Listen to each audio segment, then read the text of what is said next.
video for the moms and dads at home to show you how to do some range of motion exercises for arms and legs. I'm gonna start distally. I'm gonna start with the wrist, and it helps if you can hold hands like this.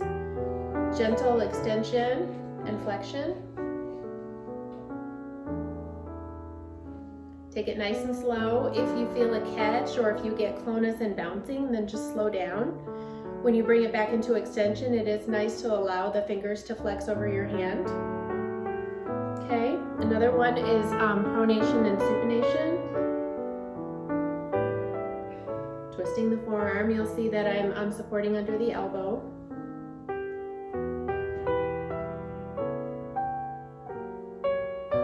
If you need to take it slow, due to muscle tightness, you could have a nice long hold. Nice, okay. You can do some elbow flexion and extension. You know, that elbow may not straighten out all the way, that's okay. Just use what your kiddo has. Come to the end. We want a soft end feel.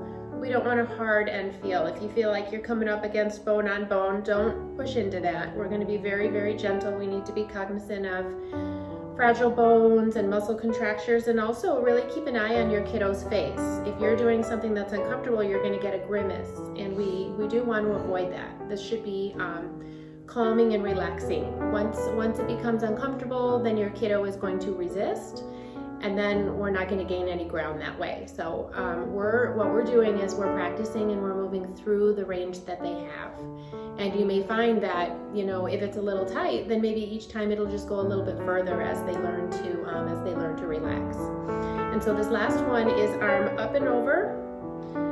You may find that your kiddo only comes to about here or so. That's okay. Typical range of motion is all the way up, but you know, some of our kiddos just don't have that much, and that's, you know, okay. I'm leading with the thumb.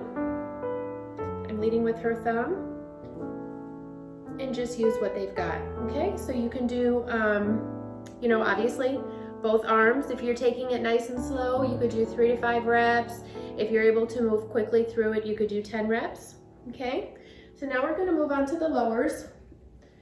I'll start with the hip, okay? I'll start proximal this time. Okay, this is, you know, hip flexion and extension.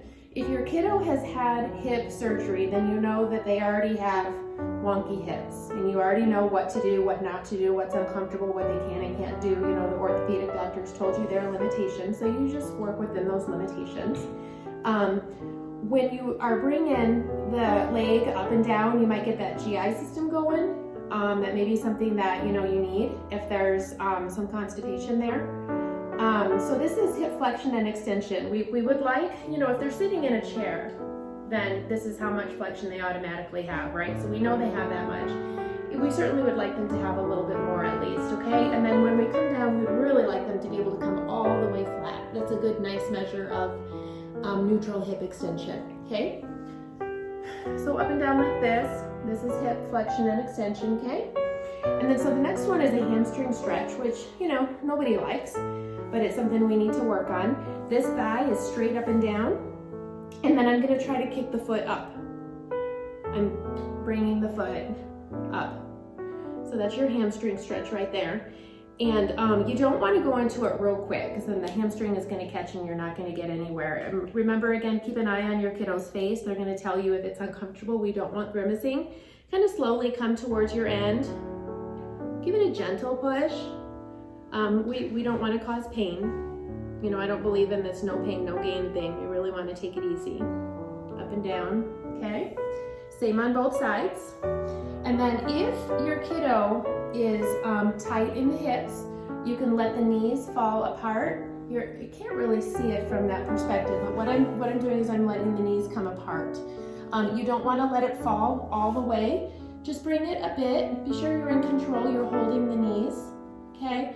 Use what they have. Again, work within your limitations that you may have if they had hip surgery, but this is important for, you know, dressing and these things, that you're able to have some of these knees apart.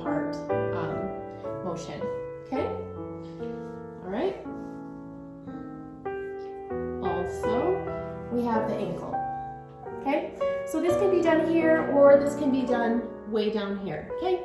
But I'm gonna do it just up here just so that you can see it in the camera. With my flat hand, I'm going to bring the foot up. That's called dorsiflexion. Bringing it up and bringing it on back down. You don't want to use your pointy fingers because that just doesn't feel good on the bottom of the foot. Gentle pressure. Again, this is another one that if you do it too fast, it'll catch and you'll get bouncing. Just come on up nice and easy. You want a soft end feel. If you want to give a gentle pressure, that's fine to your kiddo's tolerance. Okay, up and down like this. Like that. All right. Good. So, one last thing, I'm going to show you a gentle neck activity. Can I take your pillow away? Mm-hmm. All right. And so, so what I'm going to suggest for you to do is to cup under the head, the skull, okay?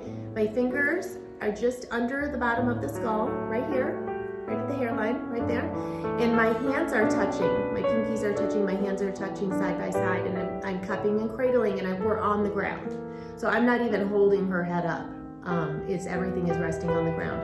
So I'm gonna think about bringing my hands up towards the top of her head.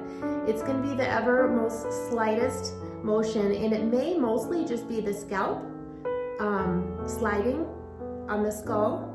And I'm gonna imagine that her chin is gonna come down. Okay? So if you find that your hands are accidentally, like really moving up towards the top of the head, then we need to start over, okay? Go ahead and do a chin thrust. A lot of our kids like to point their chin up towards the ceiling just because these tight little neck muscles are down here. We wanna work against the chin pointing up to the ceiling. We wanna do the opposite. We wanna work to bring the chin down, okay? If I ever so slightly move my hands up towards the top of her head, then you'll notice that her chin comes down. And also, you know, the warmth of my hands is going to transmit into her scalp and into these little teeny tiny muscles down on my fingertips. And the idea is for relaxation. I could take a nice deep breath right now, so I can demonstrate what I want from my kiddo.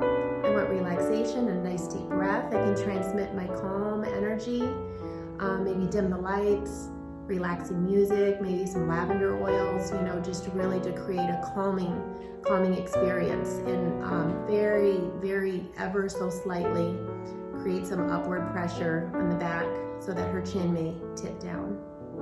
Okay, so this is, you know, could be considered a suboccipital release. My intention is to ever so slightly tip the head so her chin could come down to we're just going for a neutral position. Okay, so those are some basic stretches for arms, legs, and the back of the neck there, and focus on comfort. Don't push through restrictions. Watch your kiddo's face, avoid the grimacing, and once a day would be awesome.